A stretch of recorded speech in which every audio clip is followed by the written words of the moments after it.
Hi, my name is Bruce Bolger, and I'm founder of the Enterprise Engagement Alliance and publisher of Rewards Recognition Network, which is one of the oldest publications in the industry now, dating back to 1996. Anyway, it is our commitment to provide the latest, useful, effective practices information about all aspects of enterprise engagement and total rewards. And that's a pretty big landscape of tools and tactics. And today we're going to talk about one that is really near and dear to my heart, the motivational meetings business, the business of getting people together to move the organization forward.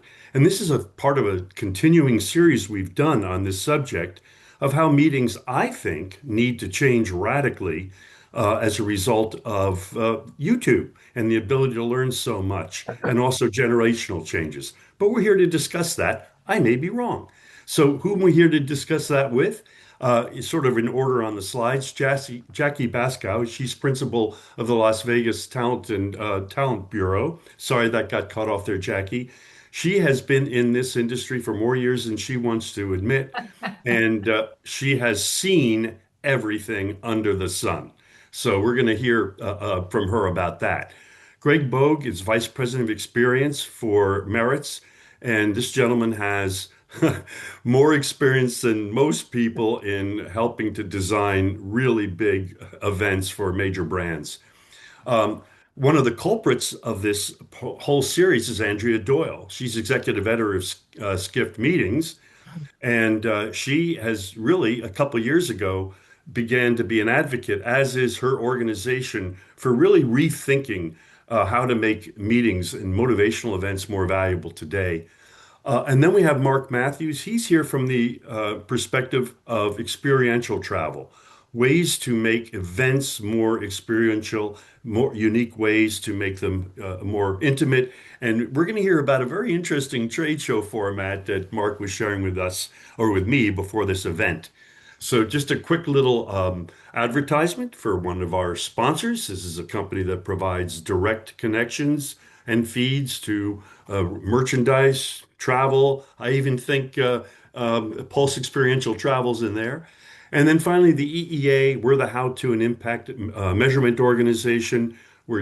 Provide weekly news and information on all aspects of enterprise engagement and total rewards. We've got the world's largest library on effective practices, and this show is going to be added to that, as are the others. And then we've got the world's only learning and certification program on engagement and measurement. We do speaking and facilitation on the subject, and of course, a complete set of impact measurement tools. And now I'm going to stop with that and get to the heart of the matter. And I'm going to start with you, Andrea, because you got us into this mess. And first off, you wrote an article. Oh, I have to say something, folks, very noteworthy in terms of the credentials of the people on this show. Two of the organizations, Creative Group and Merits, are part of the Skift Meetings Top 15, I believe. Yep. So we're really we're world experts on all aspects of this subject here today.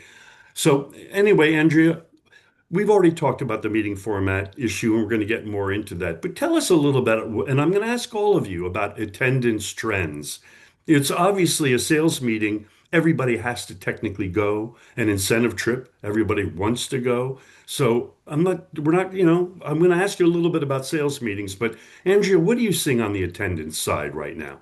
So every year, Skip Meetings puts out our mega trends, what we feel are going to be the trends for the year. And this year, a mega trend I identified that goes along with what you're saying has to do with micro meetings. So as generations get younger in the workforce, younger generations don't want to go to every trade show and every convention. They're a little more discerning with where they go.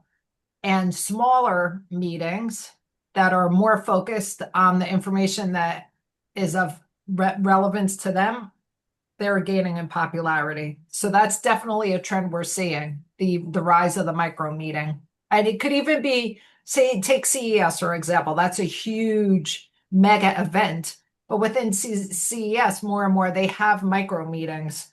So that is definitely a trend we're seeing.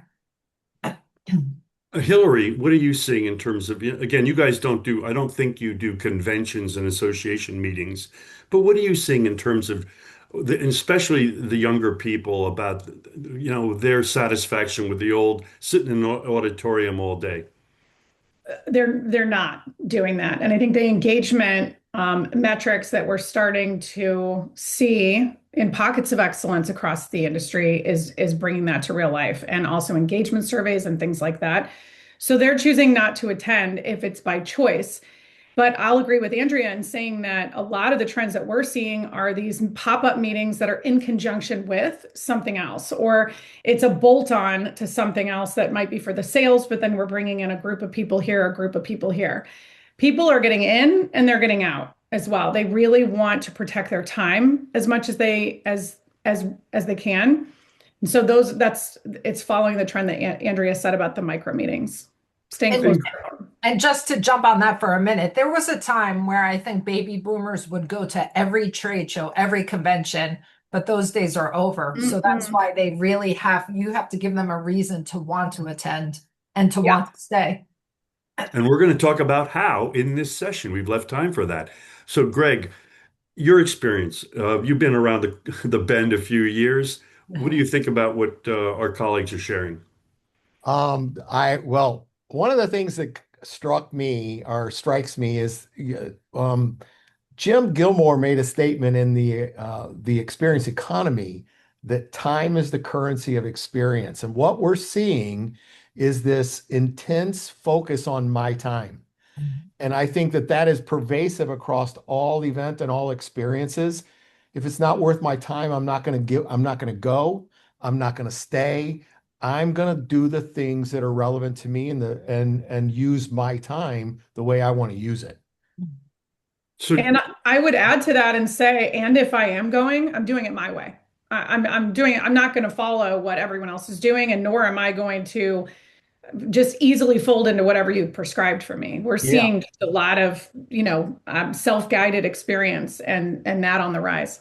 No well, more in a way, group think. Jack, go ahead, Greg. No more group think. The group think mindset is gone. It's individual mindset. So, Jackie, are you seeing that actually? And we're going to ask all of you in the next round of questions, and I'm going to get to you, Mark, in a second. Jackie, do you see event planners really changing their formats to account for what our colleagues are saying? Or is it really a lot of the same old thing? In Vegas, I see the old and the new.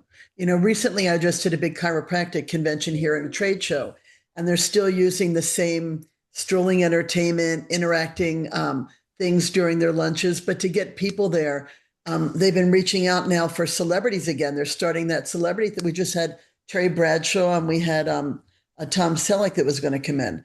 So, I mean, they're trying to use things to get people's attention, to get them to come, because, like you said, the same trade shows, the same meetings. It's the same old thing. We've been using a lot of immersive experiences with people and letting people know, like, so and so from America's Got Talent's there. And, some people love it. And some people, they feel they're going to the meeting because they have to go to the meeting, like Andrea said.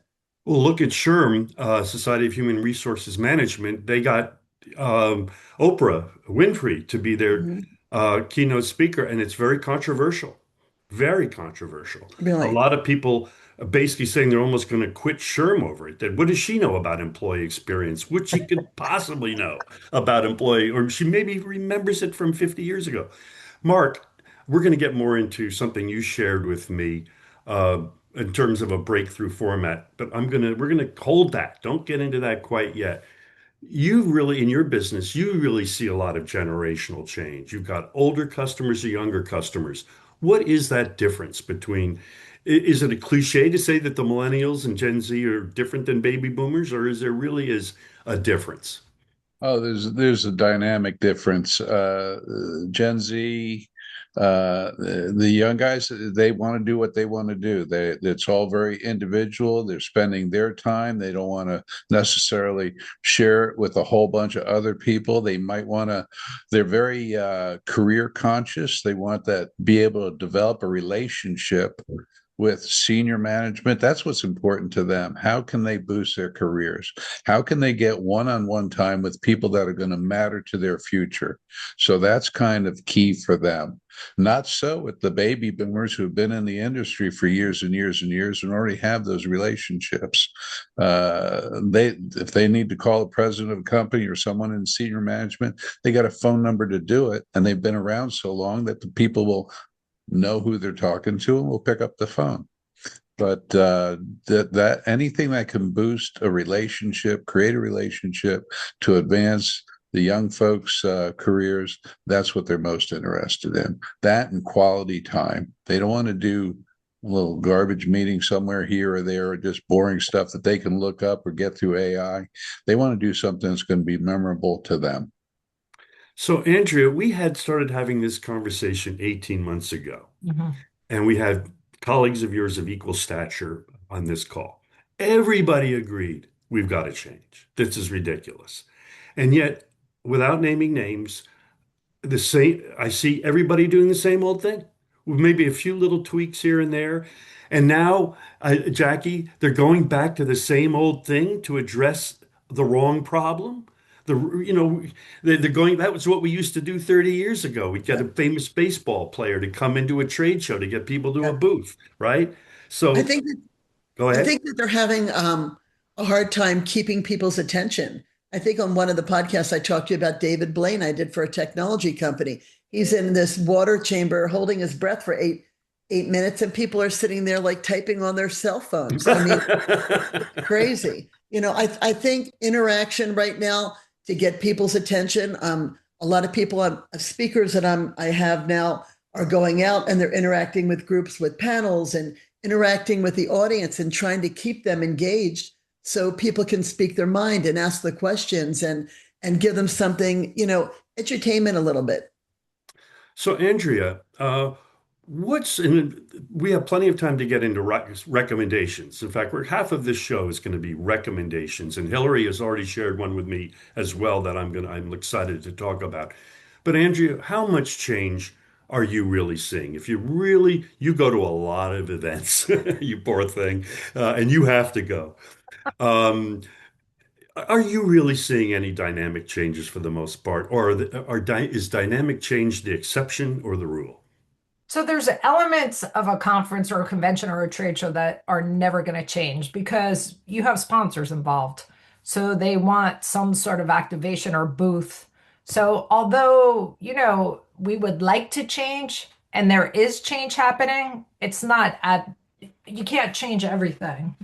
So, but I do feel as if that conventions have become much more interactive. Like, let's use PCMA convening leaders for an example. It's not a trade show.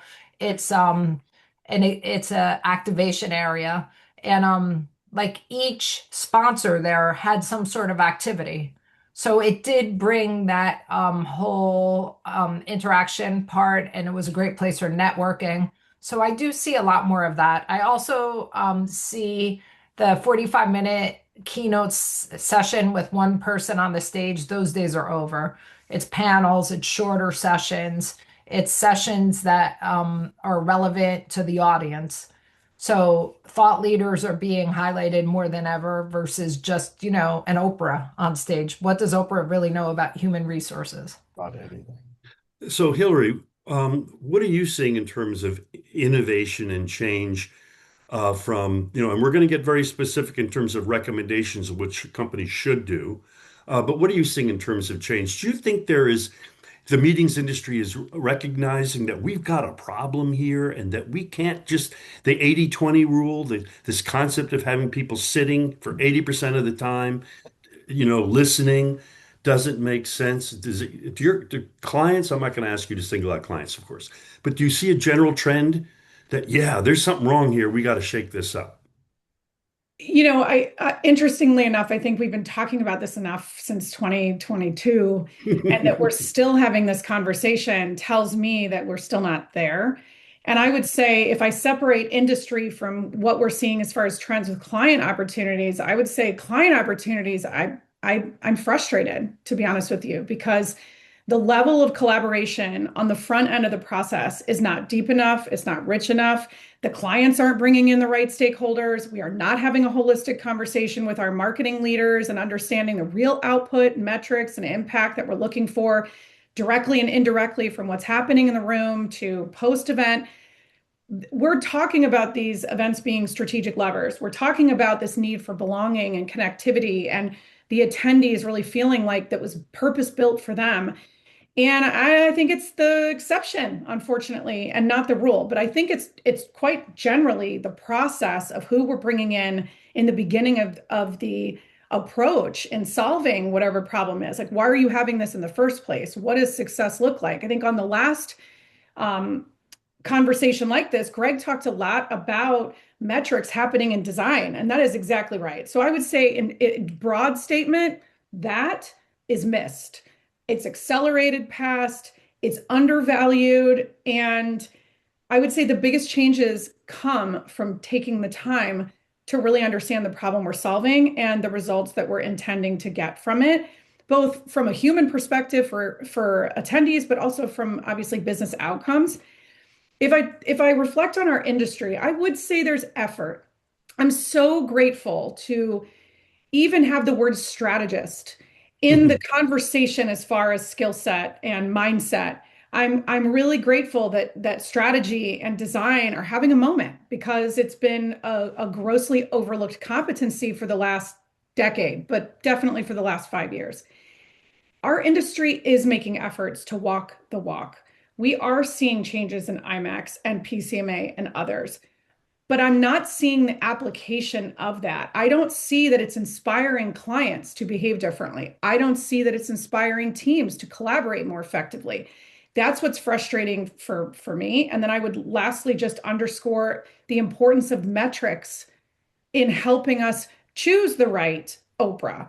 I'd love to have seen what kind of data they threw into the spinner as they picked and paid for Oprah. Meaning, did they look at the generational insights? Did they do their homework? Did they measure the engagement of the last speaker? What are they using to make those massive decisions that then unfortunately fall flat on attention? So I know that was a lot to unpack, but that would be Well, we have time to get to more of this, and you've got some big ideas, and we're gonna make sure you share them.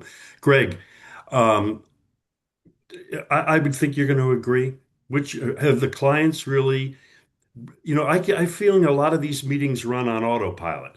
Well, what did we do last year? What are we going to do? We have to have our national sales meeting. We have to do this. We have to do this. What are we going to do? Blah, blah, blah. And that there is not the same type of discipline that we would apply in other industries, like or total quality management. What is our strategy? What are our goals, objectives, purpose, and who are the stakeholders, and how are we going to measure it? How advanced is this industry in terms of looking strategically at meetings? And I know there are always bright spots, but generally speaking. I think, well, generally speaking, I don't think we do a very good job of identifying why we're doing it. We do it because we did it last year. The thing that I think that's occurring is there's an underlying battle for control that's going on, and there's a battle between the planner and the participant. There's a battle between the guest who attend and the person planning the event. And the guests, the attendees, want control, and the planner doesn't want to give it up. I'll tell you who's going to win. Today, the guests, the attendees, the participants, they're going to win or they won't go. So I think for real change to occur, it's coming because the audience is wrestling for control of what the experience should be. And they'll break the mold of that experience. They'll do it. They'll just walk out. Mark, you've been at this business probably longer than anybody, even though you look younger than everybody. You've probably been at it longer than anybody. What types I of started change? as a child. I know you did from your dorm room. That's a true story, folks, but not for this show. But anyway, in terms of your experience, uh, and we're going to get into CSR in this discussion, by the way, but I'm not going to go there quite yet. The corporate social responsibility programs and how they're potentially going to change, right? But Mark, in terms of, and you have a Gen Z in your family, are what they saying is correct that because you go to a ton of these events as well, are you seeing any fundamental change in the 80/20 rule? And I call the 80/20 rule 80% you're sitting listening versus 20% doing what you really want to do and talk with your colleagues. Some of the leaders in the industry said companies have to go and make it 20/80. Are we seeing 20%, panels and being spoken to and 80% interactivity? I don't think so. Do you see any move in that direction? I think it's going to move more and more in that direction. And I absolutely agree with both Greg and Hillary in their analysis of what's been going on with the event planning up to this date. Now, clearly, I'm not part of that. I'm a fulfillment guy. I have to keep within my boundaries. So I lead to their experience and their knowledge in that field. But what I'm seeing from my look at 3,000 feet away is absolutely the program participants going to do what they want to do, and what they want to do is not sit in a room for a long period of time listening to somebody who may or may not think they're saying something of interest to me. That program participant is looking for network opportunities to develop relationships that are going to be positive to them and meaningful to them. And the best way to do that is breakout sessions, small group sessions, where they can actually talk one-on-one to their peers and gain knowledge from people who are in the same position they are. Yeah. That's where this really comes to bear. And the more and more planners get onto that horse and figure out that that's what they need to do, the more successful these meetings will be. So Jackie, go ahead, Andrea. Bruce, I wrote a story about one of Freeman's surveys, and what I found really enlightening was only 4% of events has someone tasked with attendee connection. So attendees say they go to events to network, to meet their peers, but there's no one who's really responsible to do that. And that's something that makes me scratch my head. Well, we have enough time to get into this in the feature article. We'll be able to, all of these great ideas are going to be free to the world next week. And Jackie, you are, obviously very much involved in helping organizations select talent. And so I have two questions for you. First off, how strategic do you think clients are in selecting talent? In other words, are they just, and again, we're making generalizations and there's always individual exceptions, but it seems to me a lot of it is basically put their finger to the wind. Oh, they don't really think, wow, gee, how could I use this person to facilitate an interactive day? In other words, imagine the difference between having a famous person get up and speak for 20 minutes versus having the famous person actually mingling with everybody and work literally facilitating meetings, walking around. So my question to you, number one, are companies being strategic about their talent? And number two, are they looking at how they can actually use their talent to do a little bit of what I think Andrea just said? How can that talent bring people together? Yes. I'm noticing, because I'm always reaching out for the latest and the greatest to make everybody happy and to create engaging experiences for these attendees, because they want to go to the meeting, but they also want to have a little bit of a wow and something to remember the meeting by, because you want to give a memorable experience with your content and with what you're supplying to them. Andrea recently wrote an article about me about Alex Dowis and Lightwire. I've been reaching out to a lot of these acts on America's Got Talent. Like Alex comes in, he just did something for Samsung for me, where he creates the experience, he creates the message on the new cell phone. He created the beginning of the cell phone by light painting. And at the end, he had the CEO's picture, two hands coming together with their message called connection and connecting. It's very magical, not because it's my entertainment. It's these America's Got Talent acts are mind-blowing, a lot of them. So you start your meeting off with something that grabs people's attention, Then you bring on your content and your speakers, and either your CEO or you incorporate your CEO with your speaker, and breakout sessions. I mean, people want to know each other. It's like Hello World, where they write your name and what you're about. You may not know that you're a person that's involved in a certain philanthropy. All of a sudden, the pictures are all over the room, and you realize somebody that you've worked with is involved in things that you love, and you learn more about each other. Like you were saying, everybody wants to get to know each other. They want to meet people and learn more information about their company and go to a meeting to take home things that they need to know and things that they can, do in their future. So, Andrea, one of the impressions I really get from a lot of meetings is that they're vanity sessions, that especially in associations, the board gets to speak. If you're a volunteer, you get to speak. If you donate money, you get to speak. Or if in a corporate meeting, all that this vice president of marketing wants to speak, the director of human resources. And it seems to me that the really big opportunity is not to hear them speak, it's to spend time with them. Mm. Getting back to, I think, what Mark said. Here's we put these people up on the stage. And by the way, on LinkedIn, they'll brag that, I was up there doing this. And of course, people have every right to be proud. But at the end of the day, to the attendee, I don't think gives a darn.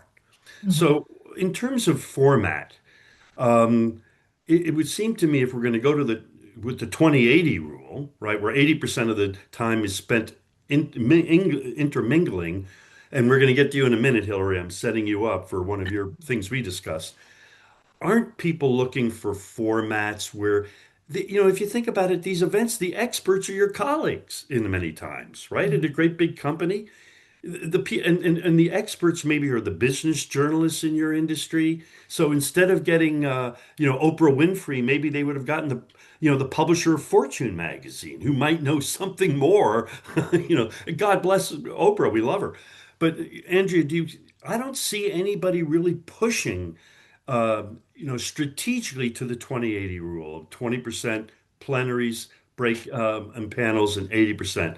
Are you seeing any push toward that? Have you been to any event where they have really turned it around? Well, I went to an event at Freeman's office. I mean, I don't work for Freeman, but they had just released a study saying how important networking is. People go to meetings to network. And also, it was interesting to learn that 70% of first timers do not return.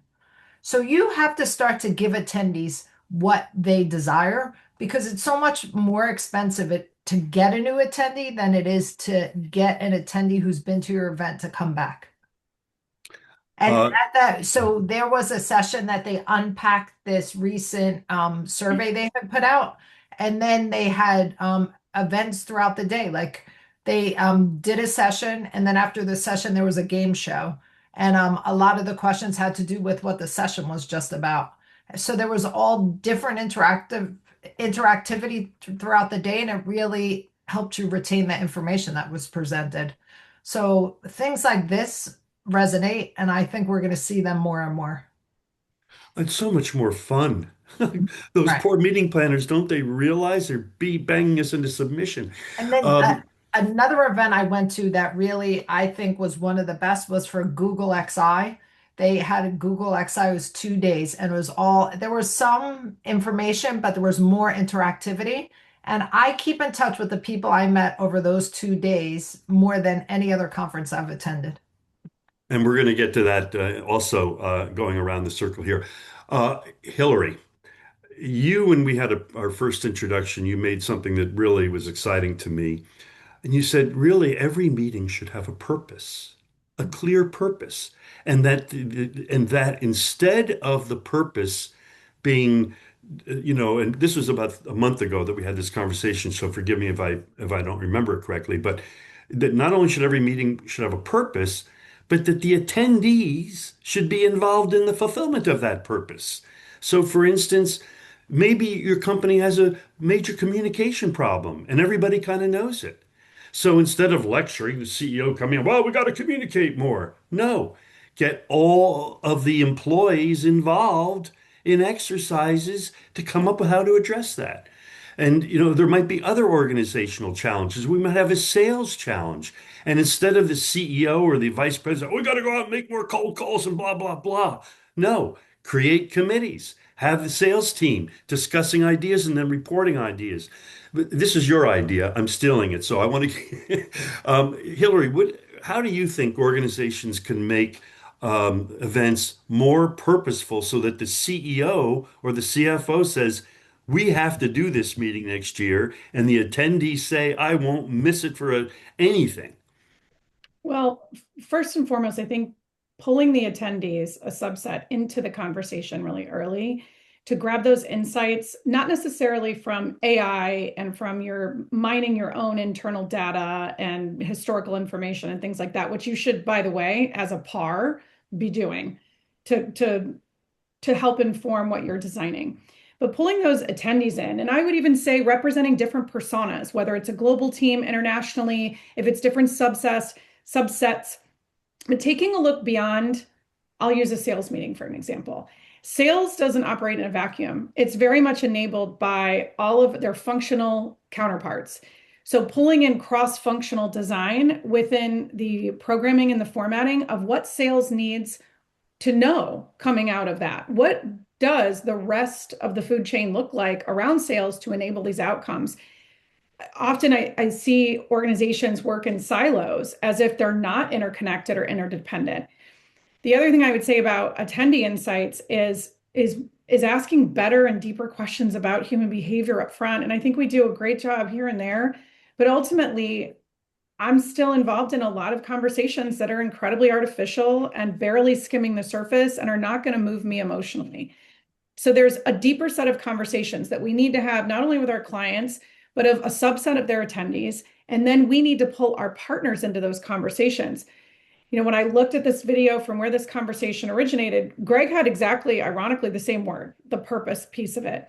And that to me is our biggest opportunity to nail that cross-functionally with understanding of the brand, of the who, culturally, what are we doing with this culture and with this brand through this event, through the direct audience, through the indirect audience, through the business outcomes. That all has to be one conversation.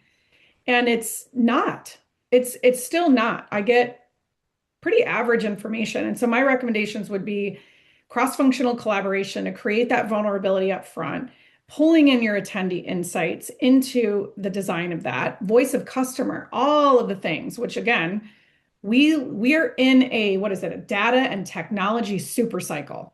We are not applying the data in a scalable and meaningful way, deep enough to inform the insights for us to design to the level that our attendees are asking for us to the design. But pulling them in and giving them the agency to be a part of a process, you're going to get so much further in meeting their needs and having empathy and understanding the perspective on the experience through their eyes. And I'm going to come back to you. We're going to have time for some more detail on that. Greg, in terms of, I often get I am not going to ask any of you to say what I can say that you can't. I think a lot of the problem is the clients. I think the problem is the clients. Motivational events meeting is not taught in school. No, when has anyone ever had a class in it, right? So everybody thinks, oh, I can plan a party, I can do this, right? Oh, I'm spending $1 million of the company's money. But no one's really holding, they budget it, no one's holding me accounting. There's no one's applying net future value calculations to the ROI of that meeting. So, Greg, what do you think we need to do to convince? Is it metrics to convince senior management that, folks, this is the most powerful tool and you're wasting it? There is nothing more powerful than getting people together in a meaningful way to accomplish something. No one can argue that that is not the case. And yet, I don't think meetings are that purposeful. I really do feel that we are really wasting a lot of money by not doing what meetings can do. Am I wrong? No, I don't think you're wrong. I think, you know, we get caught up in this whole idea of ROI, and I know that that's like really important. But I think what we need to do when it comes to experiences and events is look at it more in terms of a measurement continuum, where we start perhaps with a mindset of kind of a cost management mindset. We're always going to have that. But we also have on the other end of the continuum this idea of a strategic asset mindset. And what we need to begin to do is look for the various ways that we can measure inside of that continuum. Certainly, we can measure financially, we can measure satisfaction, we can measure preference, pre-event, post-event.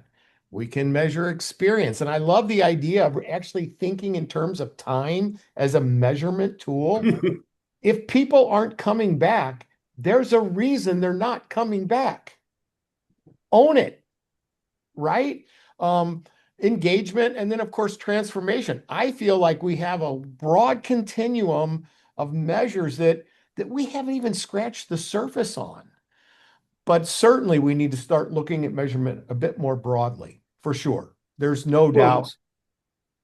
Well, and Greg, don't you feel that we've got access and awareness to all of that? It to me is in the application of the design that's the disconnect. Like you and I might intrinsically think this way, and we might even be able to pull some of the levers to get this data into the design framework.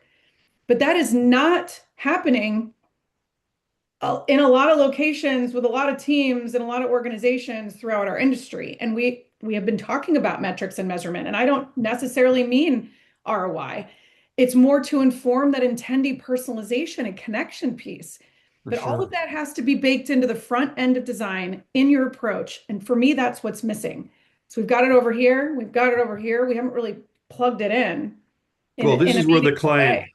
comes into play. And by the way, ROI in your business, I think, is really return on impact.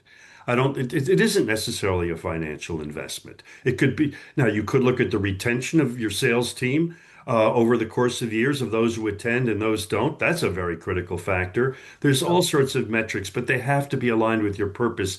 But Greg, I'm going to get back to you in a minute because I want to really transition as we get closer to the close here on specifics. If we're going to move to an 20-80 rule, what should we be doing with that 80 now? And I know it has to do with interactivity. But Mark, this is a great segue into it. You do a lot of trade shows, and you shared with me a particular approach of a trade show. By the way, I used to run a bunch of trade shows, and I wish I'd known about this. Great idea. What is this? What are these trade shows doing that is different that you want to share in terms of a format? We'd have breakout meetings in the morning with more one-on-one business contacts with the clients, and where we're able to give like a 3,000-foot view of what services I offer for them. I find out what problems they have, what that they're trying to fix, and how we might align my solutions with their issues to get to a satisfaction. But then everybody breaks for lunch. We have a nice lunch together. And in the afternoon, we all do different activities and people sign up for whichever activity they want to go to. But it's a small group and a cluster. And you do this for 3-4 days and you're varying the clusters. By the end of the time, relationships are developed. And that's the beauty of the whole thing. And that's, I think the comment was made earlier by Andrea, that she went to this Google thing and she interacted with people so much that they became personal friends and relationships, that they're continuing that conversation. And that's what's advancing the careers. We've been talking a lot about events, and people won't go to the events. Well, it's very much the same thing with employee engagement. If you can't keep your employees engaged at these meetings, you're going to lose them. And then you have to start figuring out, okay, how do I replace that employee that I've spent all this time training and developing?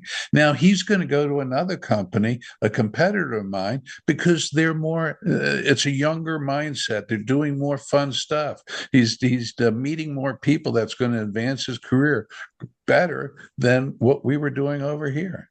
And that's a big cost. That's a big time cost.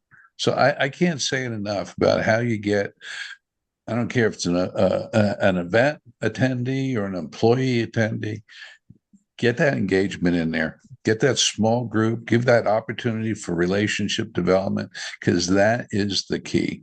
That's the business we're in. We can call it whatever the hell we want, but we're in the relationship business. So, Jackie, to Mark's point, I want to get, because so I do think celebrities can add a lot to an event, but only if they're relevant, number one. Bruce, are you saying Peyton Manning doesn't know everything? Listen, if you have the right crew, everyone's going to be excited about having him there. We But just had then him. my question is, what did you get out of it? What did you get out of it? And my experience is people want to meet Peyton Manning. They want to hang out with him. They don't want to hear him from a stage. They want to be in a circle of people where he's sitting down, everybody's having a beer together or whatever, or having a Coke. So, Jackie, are celebrities beginning to, and again, the idea of getting Oprah, do you think Oprah is going to mingle with the 4,000 people at Sherm? I don't think so, No. right? I'd love to discuss that because I just did this big chiropractor meeting and there's 2,000 people there. Now at the nightclub, what you guys were talking about, I'd say maybe 300 people showed at their closing night out of a couple thousand people. Now I'm going to just give a couple of examples of some of the clients that I've worked with and how they've, retained their audience. I've done like IBM Golden Circle and American Express where we went out and they surprised everybody and we went out into the community and we did three different things. We did communities, which I'm not seeing anymore, a lot of charitable things where they went out, everybody brought a piece of clothing with them from home that they donated to homeless people. They went out there actually and they repainted the veterans facilities there. They did a lot of things, and when they left, everybody before they went there, it was like, oh God, we got to do this again. But when they were out there, when they came back, it was such a heartwarming experience. They felt like they did something. They felt important that they did something for somebody else. Beside the entertainment portion of it, I have a real estate company that I work with that they don't tell anybody who's going to be there. We just had Peyton Manning, but they don't tell anybody who's going to be there. It's a surprise, but they know that they're coming. They know they're going to have a great time in between the CEO of the company talking about what's going on with the business and how they need to do things for their future. And people leave there and they're like, what's going to go on next year? They loved it. We had Shaquille O'Neal there. He won't go out into the audience with people, or a Magic Johnson. Magic Johnson came and gave tickets out to the audience and came out and asked questions in the audience, and people got to engage with him that way. You can't really get somebody that's famous and have them touch hands with 2,000 people, but I love the interaction where we do the interaction with the audience while they are speaking, maybe while they're doing Q&A. And I think it's really, really important. People just want to touch them. They want to be part of, and they want to say, oh, I saw Kevin Costner and he talked to me. I got to ask him a question. I still see people reaching out to people that are relevant for older people, that, the new generation and the older generation. When I'm booking somebody, I have to think, is this just for, the Gen X, or is this for people that have been seasoned and that are with companies like myself for 50 years? Because everybody wants to feel important and they want to feel like they were there at the meeting for a reason. And you want to get them to come back like, oh my God, I saw this person, or we did this, we had this experience. I can't wait till I go next year. It's like some of the MPI meetings. I remember going to Atlantic City and seeing Train, and everybody was going to MPI for MPI, but they wanted to go because Train was performing in Atlantic City. Nobody really wanted to go there, but they went. So let's get more specific, and we are going to end kind of with a summary because one of the very important things that Hillary said, and I think you all agree with. Hey, first off, we should really have a clear purpose for this event. What are we really trying to accomplish? And it doesn't mean increasing sales necessarily. What are we trying to do? How are we going to measure the impact of that objective? Did we do it? Are we going to understand all our stakeholders? Are we going to get input from all of our stakeholders to see how we can harmonize their interests? and really get to know the demographics of who is there. And then this, Andrea, to me is the most important thing of all, and this gets to what Jackie said. Oftentimes, the big decision maker isn't the meeting planner, it's the senior executive, right? The meeting planner will propose and the CEO will dispose, and sometimes her husband might even have input into it, right? Where should we go, honey, this year? What do you think, right? I've heard that many a time. And isn't part of the problem that we often have older people, and I would be among that, I'm older, um, basing things on their own tastes. So they might, oh, let's get Barry Manilow. Well, I mean, yeah, Barry Manilow might be great for a certain demographic, Right. but if you have anybody in their 20s and so Andrea, how purposeful? First off, let's get to this.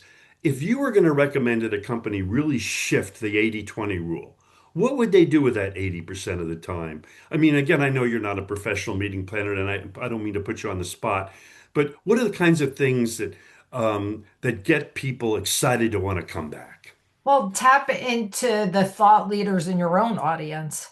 Like, I'll give a shout out for Skiff Meetings Forum. We have our fourth edition, September 22nd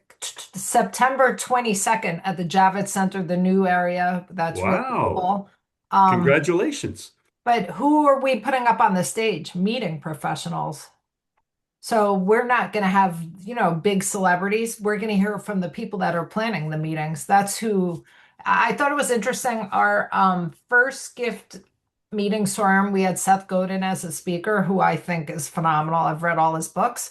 But then we had Monique Ruff-Bell, who is the event planner for TED. And in our post event surveys, people enjoyed hearing from Monique more than Seth because she's an event planner and she gets it. So tap into your audience. Well, by the way, in fairness to Seth, he invented something that nobody's following to this day, permission marketing.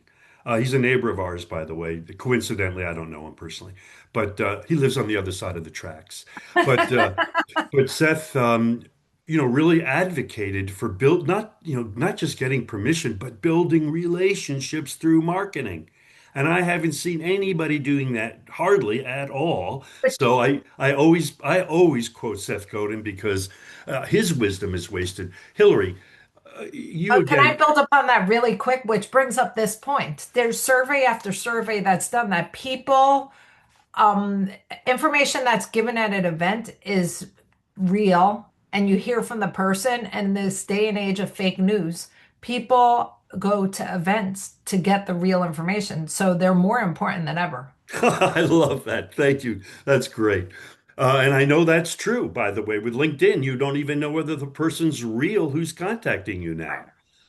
Hillary, your advice, you've been you're very strategic. I know that. And you have a systematic approach. I love the stakeholder approach. But again, every meeting is different. But if you had to give advice about how to use time better, what would you tell people? I would say less is more. We started with micro events. I would say micro moments. And if you're Mm. going to put something on stage, just condense it and shrink it right down. I would also say filter everything that you're doing from a brand or culture perspective in your activations through the sense of feel.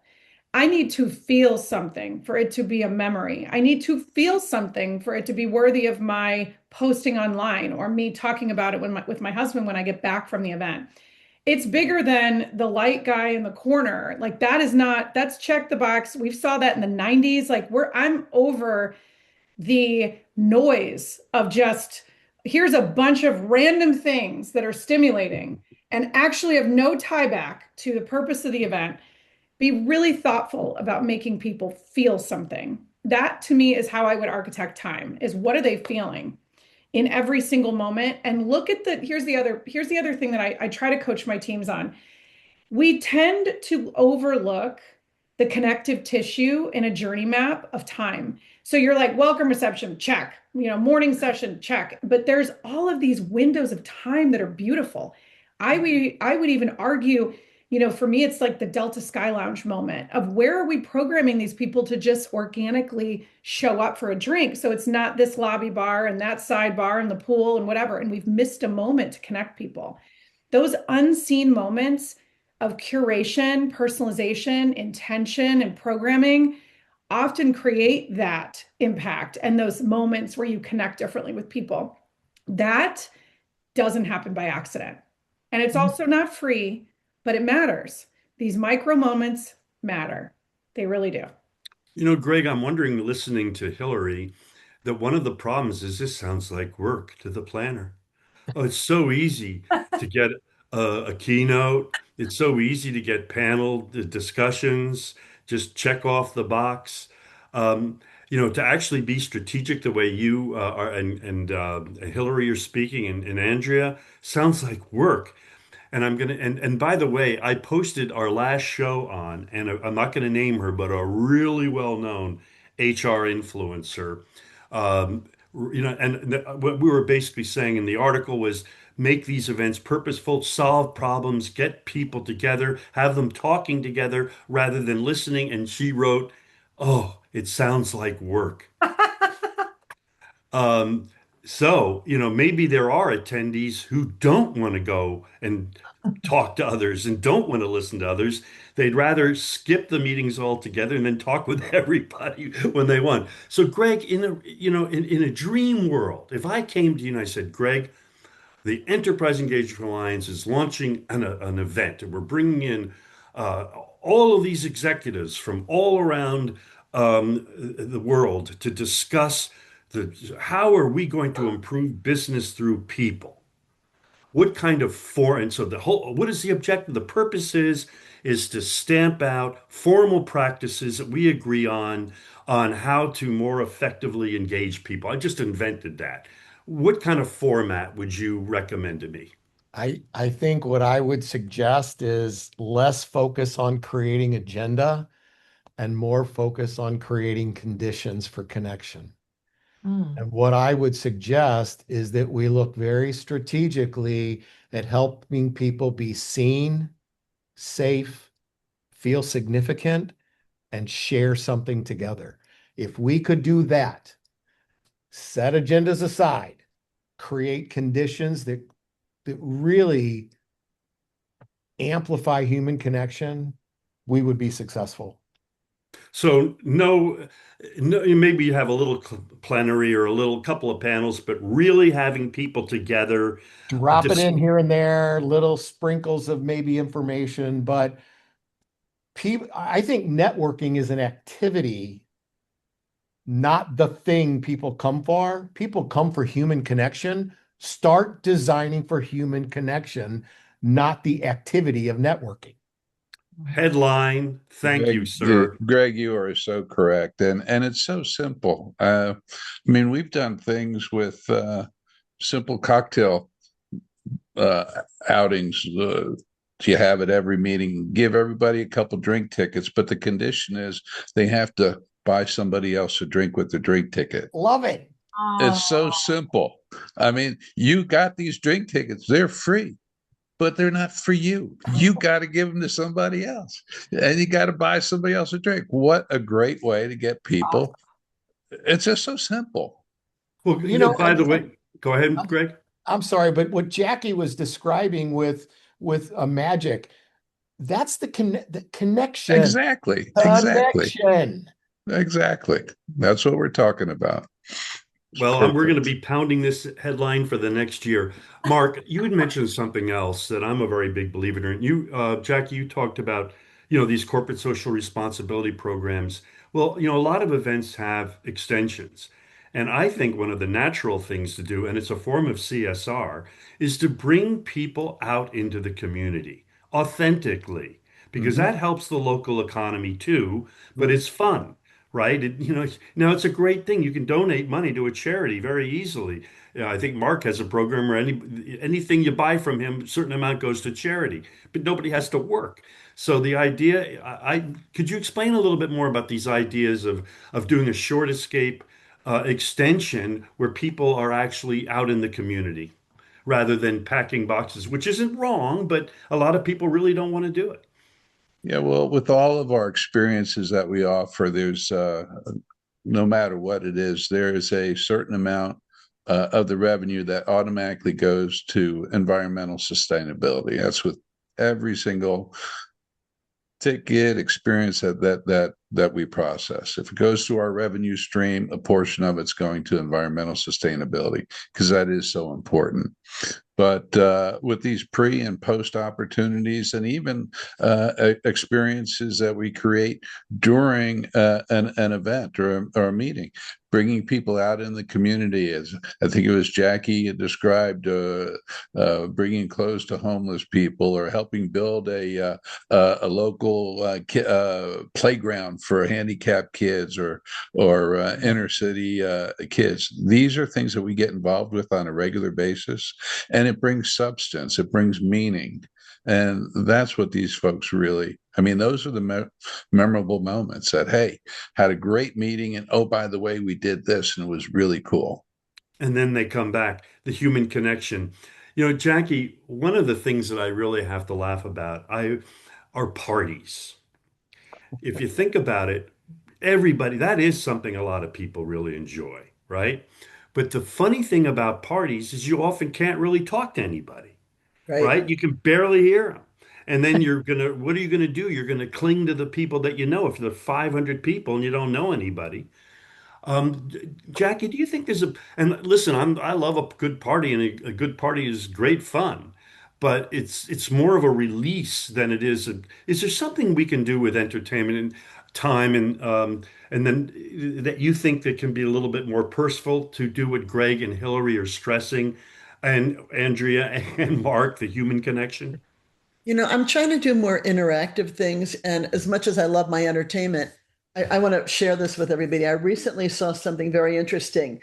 It's a phone booth, and people go into this phone booth and they say goodbye to something that they haven't said goodbye to. Maybe you say goodbye to a negative person, or you're making a phone call and saying goodbye to something that you don't want in your life anymore. And it's sort of like a release. And they were doing that. It's almost like walking into a meeting or an event and being able to put those little post-its on the wall where everybody shares, like, my if I could, I would, or I dream of being whatever. It's that interaction with other people that they get to talk about something that they've done and something positive. I love booking a great band. I love doing the strolling entertainment, but I like doing something different also. And I think doing more of these interactive things, whether it be before you go into that room for the party or before you go into your morning meeting, something that are going to leave people, you could use those boards and those phone booths for people to utilize all week long. And it gives you something to talk about, like, wow, I feel so great. It's almost like Nick Sanamatasso, the speaker we spoke for, with the disabilities. He took his disabilities and talked about how he can help other people. And at the end, we talked about how they did almost like a yoga experience where everybody got into their inner child and relieved all the stress that they were going through. Every person in that meeting left feeling good. And we want people to feel good. We want to make them more knowledgeable about what you're trying to promote with your company, but we also want to make them feel good because it's such a stressful world, and not just going into a party and having a party. So, So we're running out of time. So I want to, and by the way, with all these creative people, we could be here all afternoon, and it would probably be very worthwhile because we haven't covered all the specific things one can do. Other than that, the human connection, the human connection, the human connection. and This, and Bruce, and that's more important than ever in an AI-driven world. yeah, because trust. AI is undermining trust all over the world, and authenticity all over the world. So, Hillary, I'm going to go around the last subject. And again, we talked a little bit about metrics, and I want to be clear. I don't mean return on investment necessarily in terms of pure dollars. Sometimes yes, sometimes no. I mean return on purpose. How many how many clients do you think, generally speaking in the industry, are really serious about what you and Greg have been talking about? Really being clear of your purpose, knowing your audience, checking all those stakeholders, coming up with metrics that align with the purpose, right? How is that really being, are we really treating this as a serious discipline?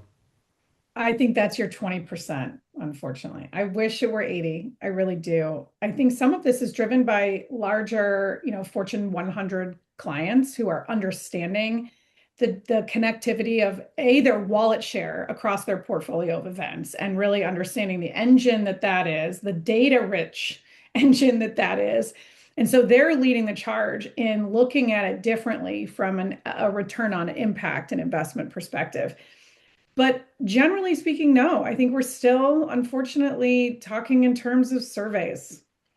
And it hurts my heart, to be honest with you, as someone who really digs in deep into data and not the non-human data, but literally to help predict and anticipate the needs of the people that we are designing these experiences for. Gosh, I just need more information about them and I need better information. And man, can I do a good job when I have it. But unfortunately, I don't get access to a lot of it. We do Yeah, what we we hear can. that all the time. We hear all the time and that's why I blame the client. They won't give up the data, and they might ask you for the data, but then they won't even tell you what they did with the data. Greg, doesn't it? I mean, it is a little frustrating because research shows that if you really do these events correctly, they're in Jack Phillips and Patty Phillips run the ROI Institute, and they are legends in measurement. And they Mhm. can show you all sorts of ways. In fact, we have case studies of the ROI or R of the impact of an event, Greg. And if the CEOs really had that information, the budgets might not be as tight. You know, I'm reading right now, budgets are really tight. Everybody's holding the line. Well, if you're not measuring the impact, it's very easy to cut costs. Greg, do you agree with Hillary that we really have a long way to go still in being strategic and systematic and scientific about these events? I do agree. And Bruce, I think the comment you made earlier, it's a lot of work. That's why it's not getting done. Mm. It requires a commitment. It's a lot of work. And you have to declare your outcomes at the beginning, not at the end. Amen. And we don't do that. So So, Mark, I'm going to give you, Jackie, the last words, but well, actually, one more comment, and then I want to end with Andrea. Mark, you know, in terms of this whole aspect of experiential, right? Of actually, you know, for instance, bleisure is really important now, right? And it seems to me a wonderful thing to do to get people to come is to enable them to extend their trips. How much do you see companies really being, you know, hey, I've had you come to a sales meeting for 2 days. Why don't you bring your husband or your significant other and do a little bleisure trip as a top performer? Do you see any of that? Yeah, we do quite a bit of that, but that's not what's going to move a needle. That's just a service we provide that makes the people, you know, feel good about coming and spending a little private time on their own. I think to Hillary's and to Greg's statements, man, I apologize, guys. I keep complimenting you on the things that you're coming up here with, but you're so spot on. Um, I get calls constantly from people who they're meeting planners, I guess, maybe. I don't know. There's from what I gather, they're just somebody whose boss told them that they need to put a trip together to take these people off on a trip. They don't have a clue. They don't have an idea about the end game. They don't know why. They don't know where. They don't know how. There's no all they got is they got a memo from their boss saying they need to take this group of people to the Kentucky Derby or the Masters. And Mark, what do? I don't even know what the Masters is. So, And they need it quick, don't they, and Mark? oh, They they need need it it now. They tomorrow. Yesterday. need it on demand. They There's a need board meeting to present this to at 2 o'clock this afternoon. Can you help me? So this lack of communication within the organization as to why they need to go to the Masters, why they need to take all these people to the Super Bowl or Elton John's Oscar party or whatever it is, the Monaco Grand Prix. We do these things on a daily basis, but the end user looking for the fulfillment solution has no clue as to why they're getting this thing fulfilled and what the components are. They don't even, in some cases, they know the demographics of the group. They have no clue who's going. They just need to know that, oh, I need to get 20 people to the Masters, so I'm going to need housing and tickets. And so they have no clue. So, Jackie, because we are at the end here, um, the average person that you're dealing with for booking is not a senior executive, right? I'm dealing Aren't with you see a exactly lot what of the Mark same thing said that right Mark now. sees? Sorry? I'm dealing with exactly what Mark said right now with a bunch of clients. They're secretaries and they call and they're doing these major meetings. And I have to ask the questions, do you have a theme? Is there a certain, thing that you're looking for? Tell me about your attendees. I researched the company online and I don't get a lot of information except what the company is about. And I want to know what they've done in the past, what's been successful, because I want to be successful. I don't just want a quick buck to book a piece of entertainment or a speaker, and they don't have a clue. They do not Jackie, have what a I clue. like to ask them is if this was part of their job description when they got hired, because That Yeah, gets to my point, Andrea, and you're going to get the last word on this. And I think the meetings industry is ironically pretty well developed, right? There's great training. MPI does a great job of training. You can get certified.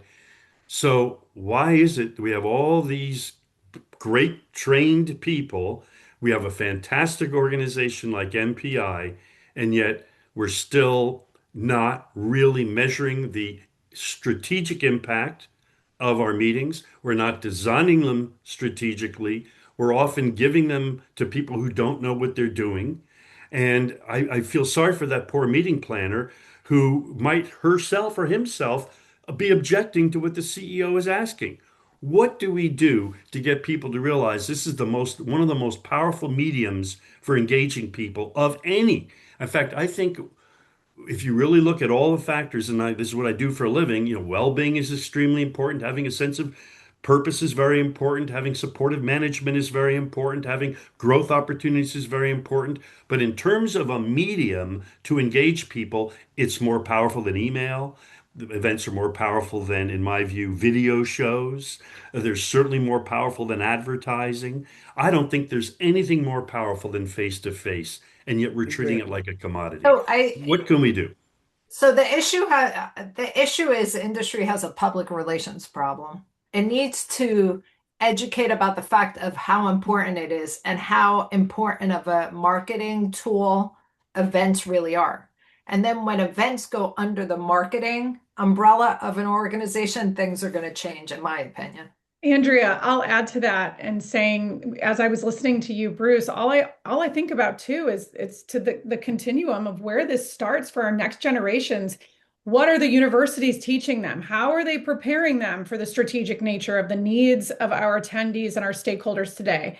And I've done my research in the last couple of years, and I can tell you that it's a slim few of the hospitality, tourism, and any related programs that have their pulse on really meeting the needs of today. We're still in the tactical things that you can teach in school, and that is what is alarming to me. How are we attracting the brightest minds and giving them the fuel they need to be successful to solve today's problems? But we're getting into the same cycle. Everybody who re-enters or enters the workforce is going to be just as behind as what we're talking about now. It's really frustrating. And I agree wholly with Andrea. PR problem, particularly in business to business in our sector. Well, I'm going to go over my rule, and Greg, because this really does lead back to what you said. Besides human impact, it's really everything factors in on having a clear purpose for your meeting, right? And to allow people, let them design, how that purpose is going to be fulfilled. So, folks, we could go on all day. This is great Good. stuff. Uh, Andrea, thank you so much from Thank Skiff you, Bruce. Meetings. Jackie Baskow from Las Vegas Talent. Hillary Smith from Creative Group, Greg Bogue from Merits, and Mark Matthews from Pulse Experiential Travel. This will be up next week, and thank you this is really a impactful session. Thanks thanks for again. the opportunity, Bruce. Thank you, Appreciate Bruce. you. Thank you Thank you, all. panel. Thanks, Bye-bye. everybody. Bye bye.